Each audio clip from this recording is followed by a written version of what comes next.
Hey guys, welcome to Here on Out Gaming. I'm Phil, and here I am playing the Stanley Parable. Just a quick note on it, the Stanley Parable is an interactive storytelling and walking simulator video game designed by American developer Davey Redden. The game was originally released on July 27, 2011 as a free mod for Half-Life 2. High-definition standalone remake, including new story elements, was again designed by Davey Redden together with Source Engine modeler William Puh under the Galactic Cafe studio name. The remake was announced and approved via Greenlight in 2012 and was released October 2013 for Windows, and later updates added support for OS X and Linux later on in 2015. So let's begin this game, this trippy game.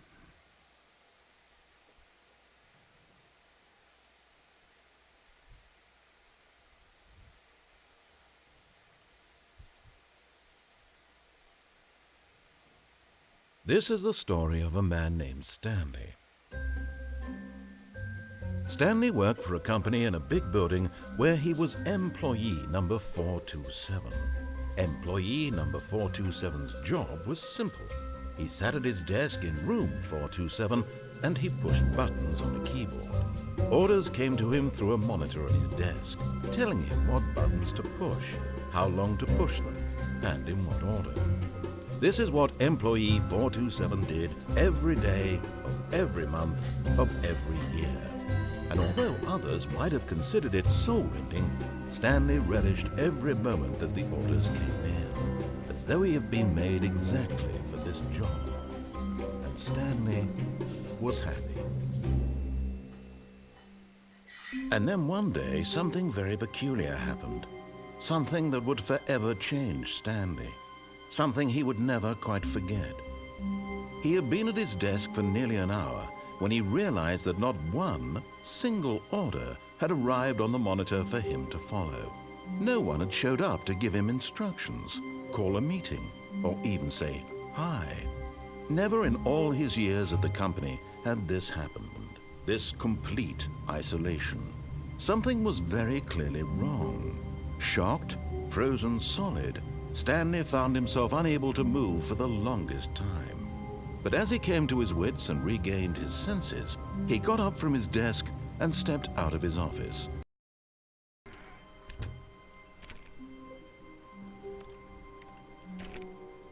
All of his co-workers were gone. What could it mean? Stanley decided to go to the meeting room. Perhaps he had simply missed a memo. No matter how hard Stanley looked, he couldn't find a trace of his co-workers.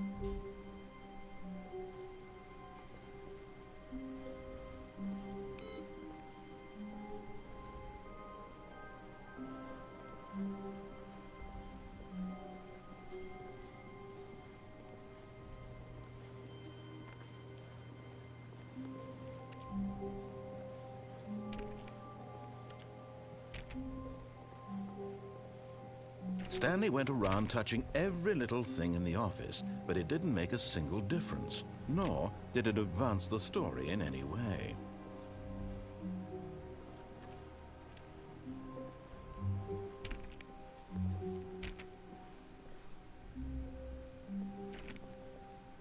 When Stanley came to a set of 2 open doors, he entered the door on his left.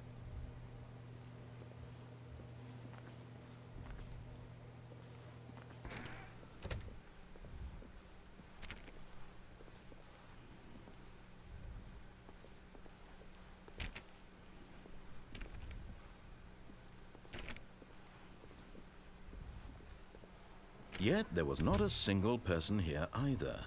Feeling a wave of disbelief, Stanley decided to go up to his boss's office, hoping he might find an answer there. Do not alter without consulting whiteboard manager. Meeting room, floor 4XX, group planning.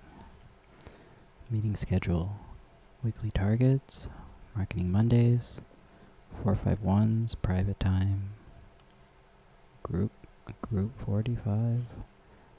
This board is too small. On Tuesday, termination Tuesdays, office efficient. legal. IT department, we're broke Wednesdays. Financial panic meeting, bosses inspection. 8bird. Thursday mergers, idea development. Pre-review, weekend review. Weekly review, pranking floor 5 meeting. What do we do about 432? Don't tell 422 about my meeting. 44 something. Office party on Fridays.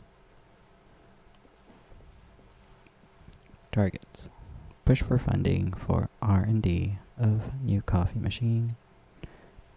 Not cost efficient. What is standardized graphs 40 times wide? Get Chris out of the broom closet. Synergize papers. Hire someone to synergize papers. Papers are too synergized. Fire paper guy. Hire somebody to fire the paper synergizing guy. Who moved my desk? Please keep the targets on the topic of tomorrow. Complete today's and finish agenda items. Write next day's agenda. Reflect. The future was yesterday. Tomorrow is now. Employee 417, 491, 431, 405, 416. Jim.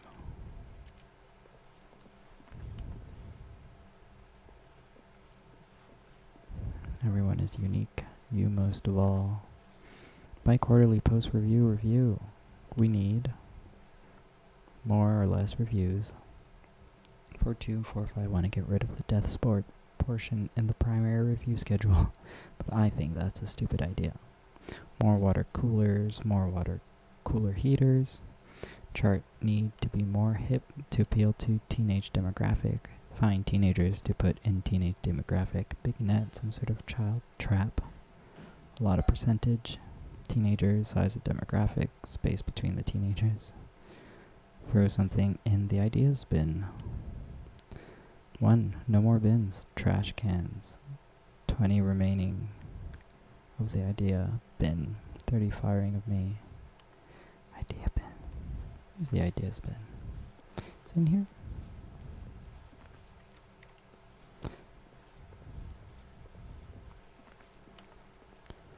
To do, synergize core value expenditures, shift global market grid, monetize free to play. What's this? Help, I'm a post-it. Alright.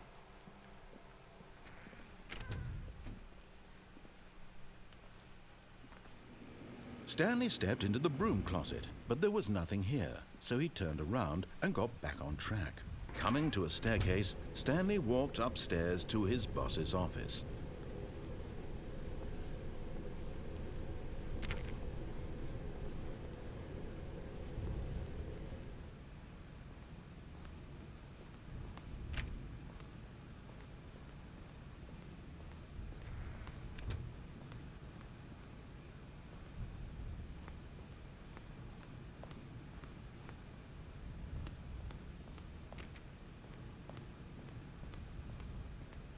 Stepping into his manager's office, Stanley was once again stunned to discover not an indication of any human life. Shocked, unraveled, Stanley wondered in disbelief who orchestrated this, what dark secret was being held from him. What he could not have known was that the keypad behind the boss's desk guarded the terrible truth that his boss had been keeping from him. And so the boss had assigned it an extra secret PIN number, 2845. But of course, Stanley couldn't possibly have known this.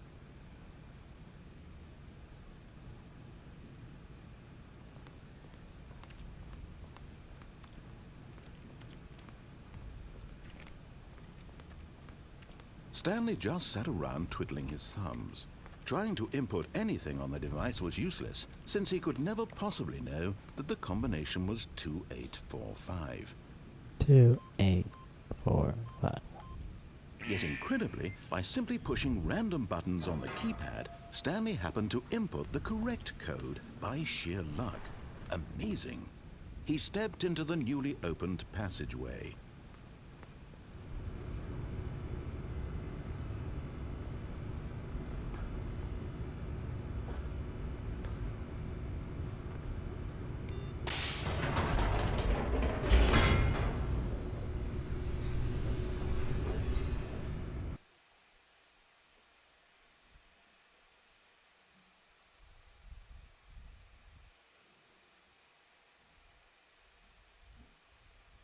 Descending deeper into the building, Stanley realized he felt a bit peculiar.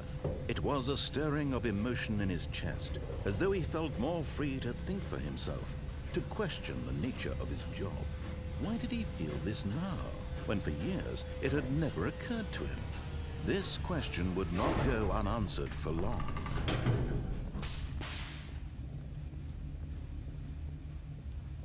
Stanley walked straight ahead through the large door that read Mind Control Facility.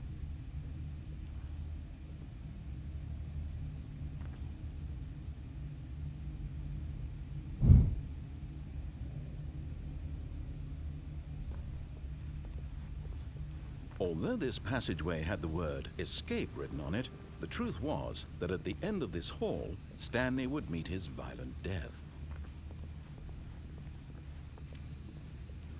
The door behind him was not shut. Stanley still had every opportunity to turn around and get back on track. At this point, Stanley was making a conscious, concerted effort to walk forward and willingly confront his death.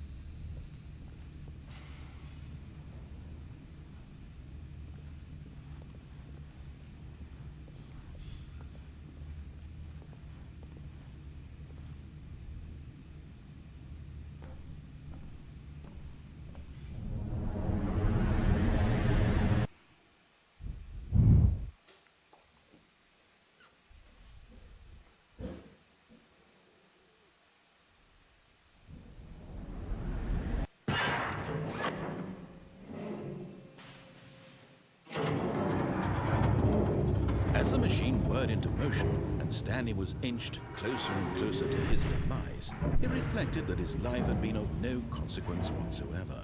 Stanley can't see the bigger picture.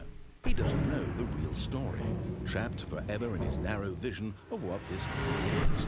Perhaps his death was of no great loss, like plucking the eyeballs from a blind man. So he resigned and willingly accepted this violent end to his brief and shallow life. Farewell, Stanley.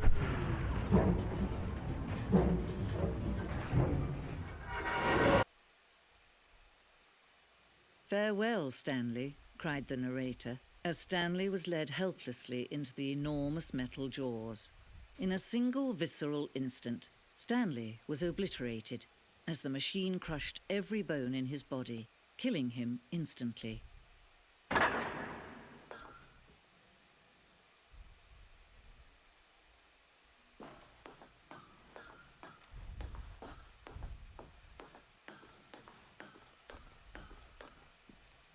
And yet it would be just a few minutes before Stanley would restart the game, back in his office, as alive as ever. What exactly did the narrator think he was going to accomplish?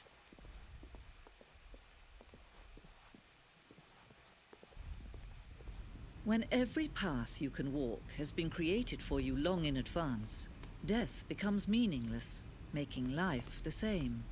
Do you see now? Do you see that Stanley was already dead from the moment he hit start?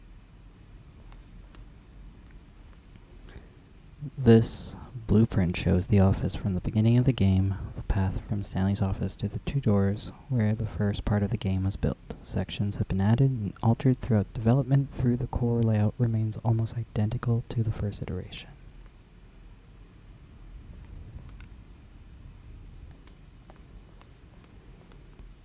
Corridor. The pacing of this opening section was important to get right. This corridor had been moved and altered to make sure the player reaches the two doors in a good time. The two doors. The set of two doors was the very first concrete piece of the Stanley Parable's design. Once the room was created, the rest of the game emerged as an extension of it, an exploration of the contradiction this room posed.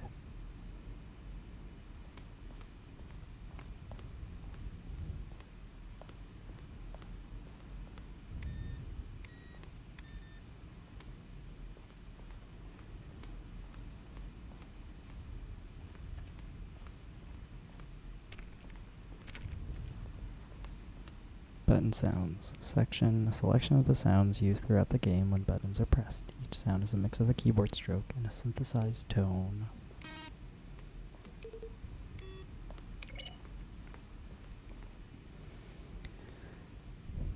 Red and William Bell. And the impeccable Kevin Brayden as the narrator.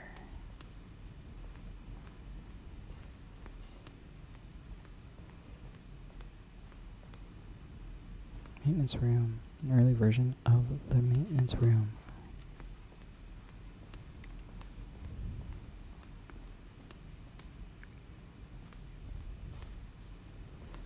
More endings, fewer endings, more narrators, fewer narrators, more Stanley, less Stanley.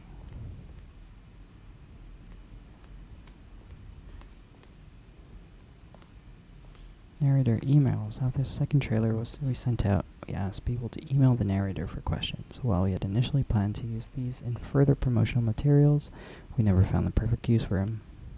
Here's a selection of them. From Sivila, final warning. There's a skeleton inside of you. There are more skeletons in this world than humans. Thanks and goodbye, Siv. Thanks, Sivila.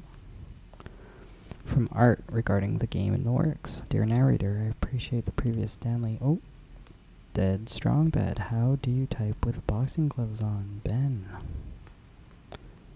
Good question, Ben. An early version of the lounge. Apartment timer. In a previous version of the choice leading to the apartment ending, a timer would give you 15 seconds to pick up the phone. Not picking up the phone would lead to a different ending. Cargo lift. The cargo lift was always intended to offer the choice of staying on or jumping to a different path. However, after this early version, we decided we also wanted the option of the player falling to their death. The second version is functionally the same as what's in the final, but we wanted it to look more like a place where cargo was actually stored.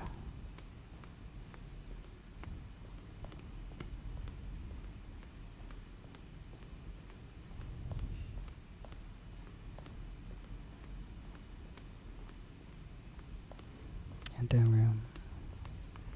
Go check out the countdown room.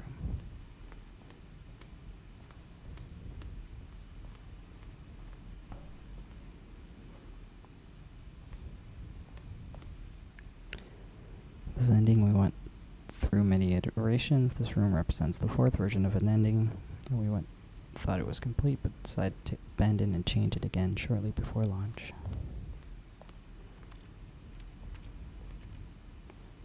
Zending levers. These levers were originally a part of the Zending. The player would pull a lever and the narrator would describe what color lever they had pulled.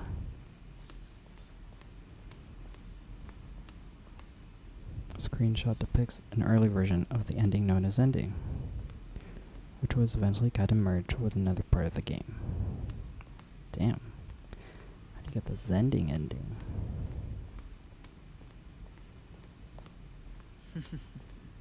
Oh, look at these two. How they wish to destroy one another. How they wish to control one another. How they both wish to be free.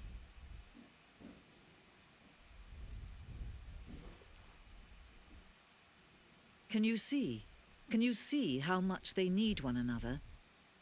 No, perhaps not. Sometimes these things cannot be seen. But listen to me. You can still save these two. You can stop the program before they both fail. Push escape and press quit.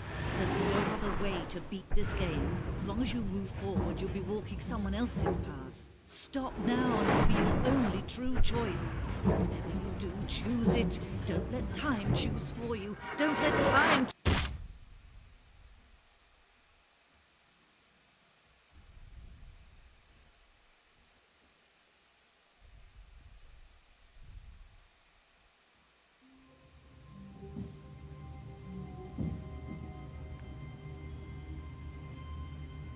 Right, so I'm going to end it here, and I will be back with part 2.